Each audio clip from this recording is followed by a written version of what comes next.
Well, hey, hiya, and welcome back in. It's another fine day here at VG Emporium, and it's another fine day for a grab bag. So I got some tracks here for you that were selected semi-randomly, if that's possible. Mostly originals, as well as a couple of covers. So we're going to kind of make this kind of a quickie one because my allergies are starting to try to kick back in, and I want to do this before the worst of it starts rolling in. So please excuse me if a sniff or any kind of weird sound kind of makes its way in here. I'm going to try my best to keep it out. So this funky SID tune that we came in on was a demo track from Goat Tracker titled I'll Be Pimpin' in Cabrini Green, and in the author tab in the tracker it says When I Grow Up. So I take that as just a continuation of the track's title, and the composer for this is unknown. So you heard me mention Goat Tracker. What is that? It is a tracking program that is Windows and Linux based that is used for creating SID tunes, and it's a pretty in-depth tool for making it. It actually exports .SID files that you could actually use in an actual Commodore 64, I think, on an actual SID chip. But how it works is it's just like I said, a tracker program. You have the 3 channels of wavetable. You have the song matrix, which you can put in the numbered patterns that you want. The instruments editor, which is pretty straightforward. It's all hexadecimal, so no graphical interface as far as dials or anything like that. And then there's the table matrix of wavetable, the filter, pulse, and the speed of which those things go at. And it's just this big old thing, and you can select those parameters to go inside the instrument editor.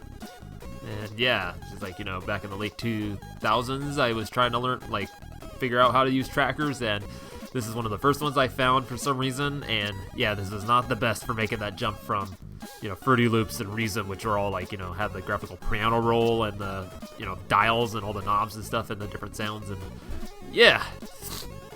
would not recommend doing that. That still didn't stop me from loading up the demo tracks and just listening to them and watching them go and just being mesmerized by how it all worked and everything. I couldn't make heads or tails of it. And, of course, opened up Audacity, put it on stereo mix, and recorded them as they played so that I could have them on my MP3 player because they were all really good, and I was really into SID tunes at the time. Really starting to really dig into, the chiptune stuff. So now let's move to something that was made in a standard DAW, though it could still be considered chiptune, maybe fake bit, but it's made using the sampled instruments from the SNES. This is Starlight Plateau by Maxo from level 5 of his Level Music series.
You just listened to Starlight Plateau by Maxo from level 5 of his Level Music series.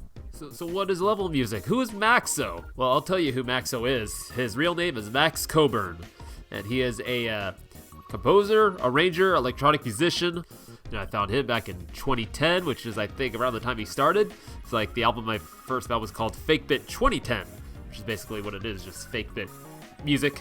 And then, like, throughout the years, he's contributed to, like, I Miss You, Earthbound 2012, which is a whole arrangement album of Earthbound music. Make Music, Throw Music, a Yoshi Island's tribute, which is basically all music made using the Yoshi's Island, sample instruments and everything from the SNES. And then he's gone on to create a lot of more original music, remixes, arrangements. Like 2015, he had his first major album release, Chord Slayer, and then from there he composed music for games like Bum Rush, Sky Chasers, Combo Critters. Was involved with a Celeste B-Sides, which is again another arrangement album of the music from Celeste. The most recent games credits I could find for him was for Crossy Road Castle and the soundtrack for his soon-to-be-released Netflix animation Battle Kitty.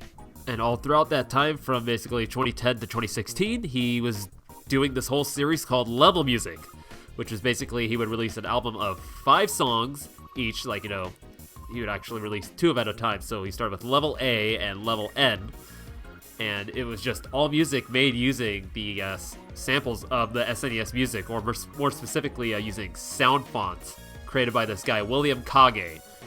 And alright, now let's make some clarifications here. A sound font is a file that is a collection of samples that have all the loop data, all everything just kind of already figured out, so you can just load it up in a DAW, load it in a sound font player like SFZ, or I don't remember, it's been so long since I've used one, but you have access to all these samples, it's like a whole sample bank, and you can just use it, not have to worry about editing it or anything. You just play with it.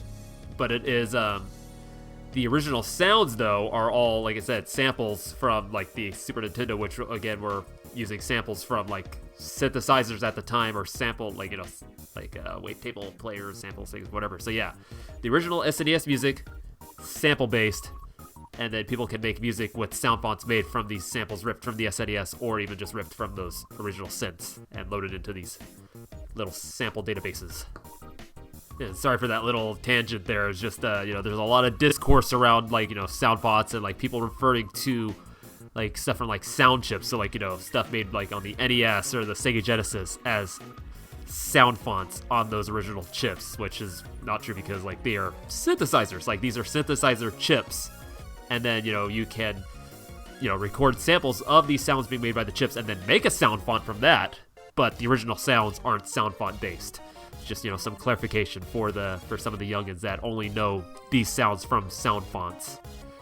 Nothing against them, nothing against sound fonts. They're really cool tools to use in modern music making for those that really can't use say a tracker program that emulates these sound chips. It gives them easy access to that stuff. Or for SNES music, there's not really an easy way to make it.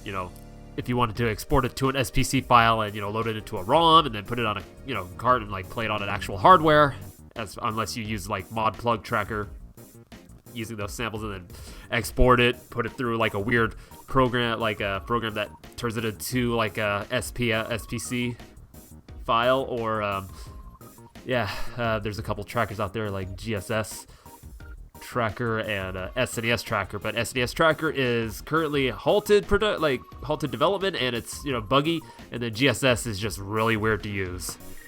As far as making SNES music in a DAW, there is another option. If you don't want to hunt down for sound fonts, because William Kage's website has pretty a lot of them, but it's not all these sounds that you may be looking for a specific one. There's a plugin called C700, which is a you can take an SPC file, an actual SNES music file, from the individual level music that you want, and it has a certain instrument in there that you don't hear in the other parts of the game or whatever.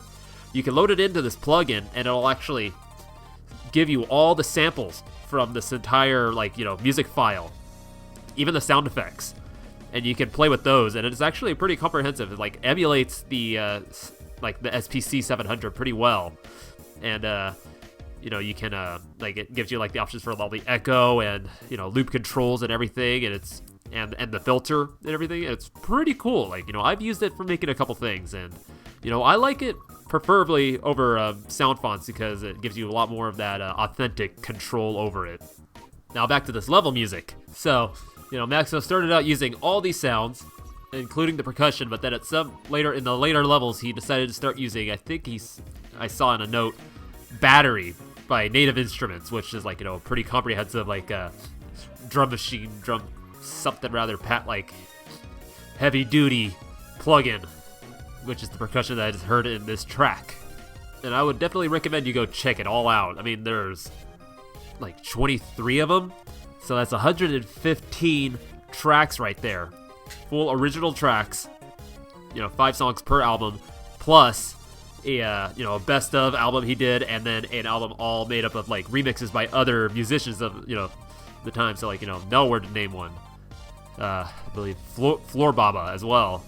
And then he did a whole album called Level Music Purchase, which is based off all these areas on this campus of the school that he went to, called Purchase, I believe, and he did as like an actual project for one of his classes.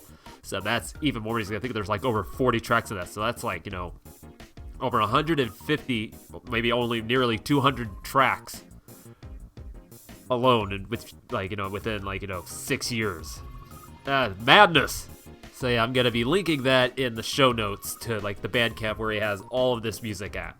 Because I would definitely recommend you go listen to it. And now things are gonna get a little buzzy around here, because we're gonna be listening to a cover from the ZX Spectrum. What is that? It's called Axel Funk by Factor 6, a cover of Axel F, originally composed by Harold Faltermeyer for Beverly Hills Cop.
That was Axel Funk by Factor 6, a cover of Axel F, the theme song for Beverly Hills Cop, originally composed by Harold Faltermeyer. And this tune was made using the AY38910 chip, specifically from the ZX Spectrum, the 128K.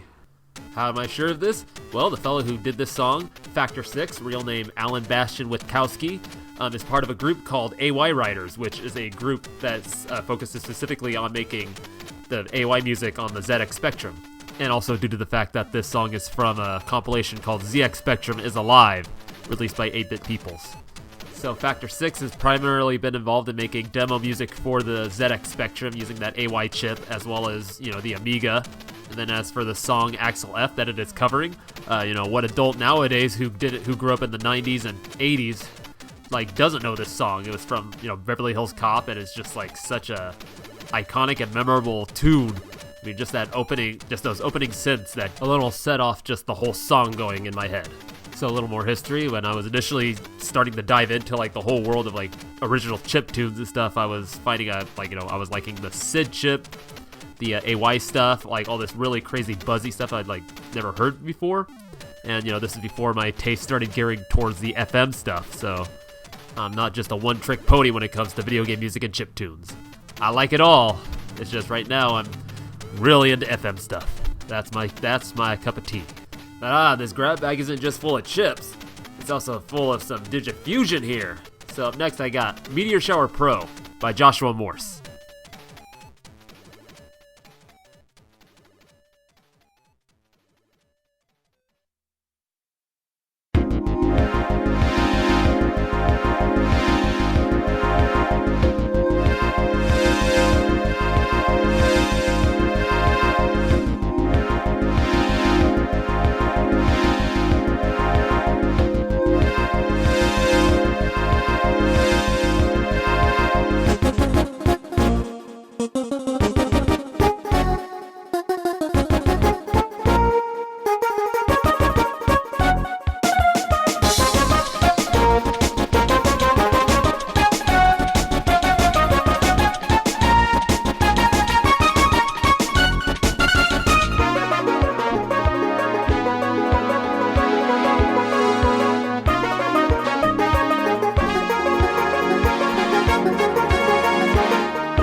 That was Meteor Shower Pro by Joshua Morse, part of the compilation album Magnetic Sumo, released by Pause Net label in 2010.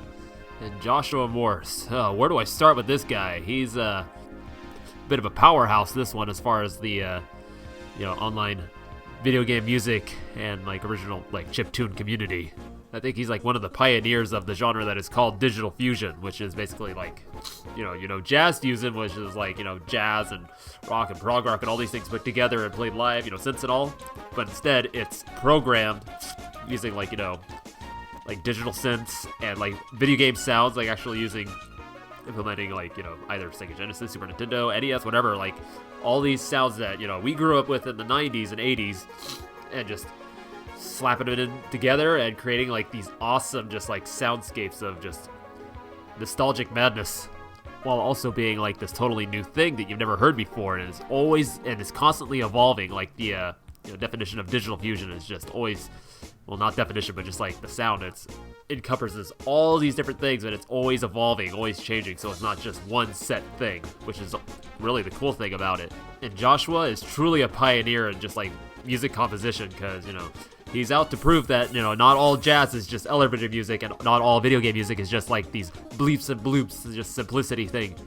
Kind of started out like in the mid 2000s, contributing to a lot of like remix albums and whatnot, like OC remix and everything. Like the first thing he contributed to was Bound Together, an Earthbound remix project in 2005, and then would go on to actually start creating his own original musics, of course. And his first major one was Waveform, which is a combination of like just like all these different like FM synths that he just had and just made, and they were all just kind of like geared towards his nostalgia of playing Sega Genesis, and would just keep on going on to like creating original albums, doing a lot of arrangements, and then eventually would come up to doing this for Magnetic Sumo.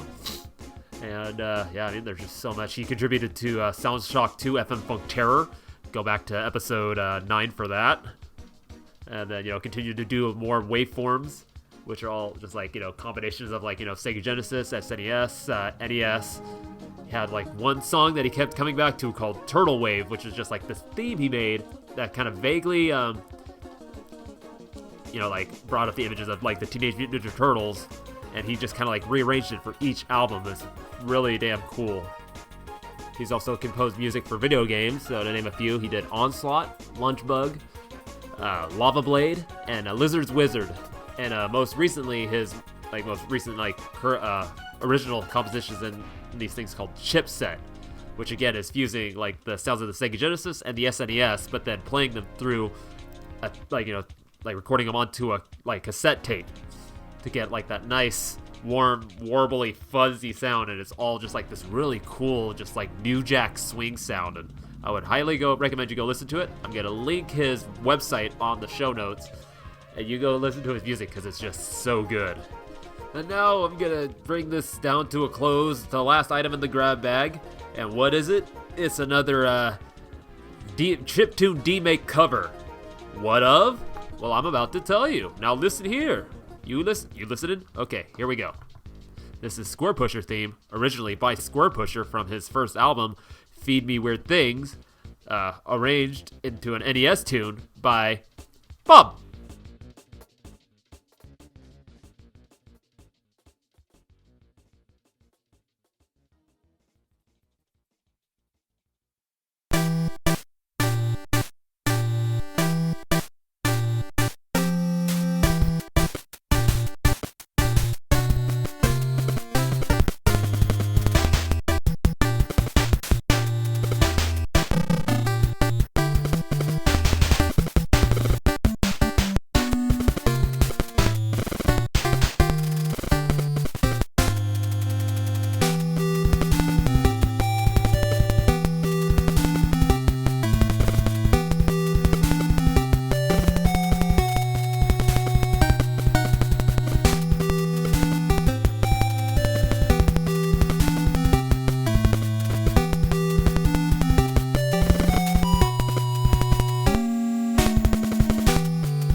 was Squarepusher Theme, NES cover by Bob. Originally programmed and performed by Squarepusher for his album Feed Me Weird Things. And as you can hear right here, folks, that humble 2A03 is fully capable of recreating some good drum and bass. Now, how did Bob do this, you ask? Well, seeing as, according to the NSF, this was made in 2003, 2 years before Family Tracker was even, released to the public. The most likeliest wrote this in MML, Music Macro Language, and then fed it through a driver to get that tasty NSF file that we're listening to right now.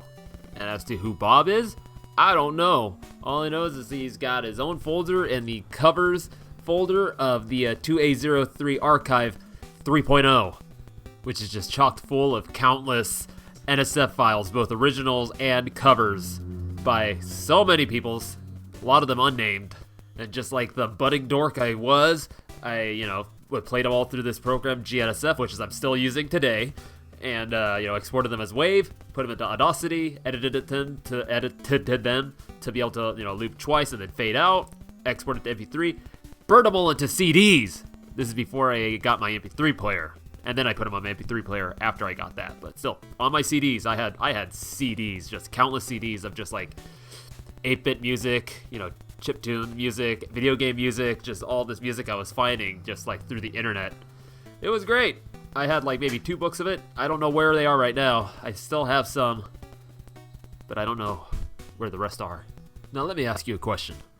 Do you know Squarepusher? Ah, a joke. A good one. I laugh. Well, Squarepusher, real name Thomas Jenkinson, along with a few others like Autechre, Aphex Twin, Venetian Snares, were all just these pioneers just pushing electronic music into these new realms that had never been in before. A lot of them taking inspirations from elements of jungle and drum and bass, and just combining them with complex melodies, weird, taking the drum and bass and jungle beats and cutting them up even more and just making them all the more intricate, adding just jazz melodies and weird electronic stuff and just craziness, and just creating this whole new genre that people labeled IDM, intelligent dance music, but it's way more than that. And Squarepusher is definitely went more into the jazz side of it, much more melodic stuff, and I found his stuff was kind of geared more towards my taste of this kind of music. It's I like Aphex Twin, Venetian Snare. It can be a little more harsh at times. Autechre is real, kind of a little bit more kind of all over the place, kind of kind of ambient, a little more calmer. But then there's something like Grans Graf, which is just pure awesome noise, and it just opened up this new just doorways in my head, because I was starting to discover my beatbox style, which was mostly influenced by video game music and kind of standard drum and bass music I was listening to at the time. And then hearing Squarepusher's music, my introduction being Ultra Visitor, which is this just insane, for at the time for me, insane just sounding thing, and it, like I said, influenced my style, and I can now with my mouth do something like this.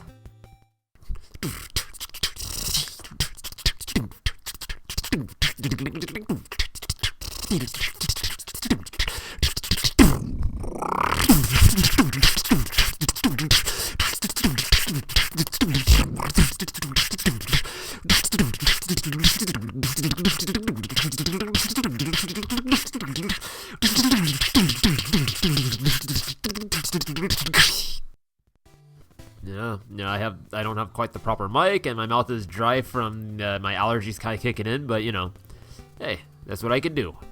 And there you have it, Squarepusher, another in the list of folks that influenced my beatboxing that weren't related to beatboxing at all. And, before I bring the show to a close, let me explain as to what's going on with this track here. So, we got the square waves doing the chords and everything, and then we got the triangle doing the bass sound, but the drums, it's a combination of a bass drum DP for the sample channel, and then the rest of the percussion is just the noise, just just doing this crazy thing. So yeah, and actually that kind of helpfully kind of segues into what we next week's episode.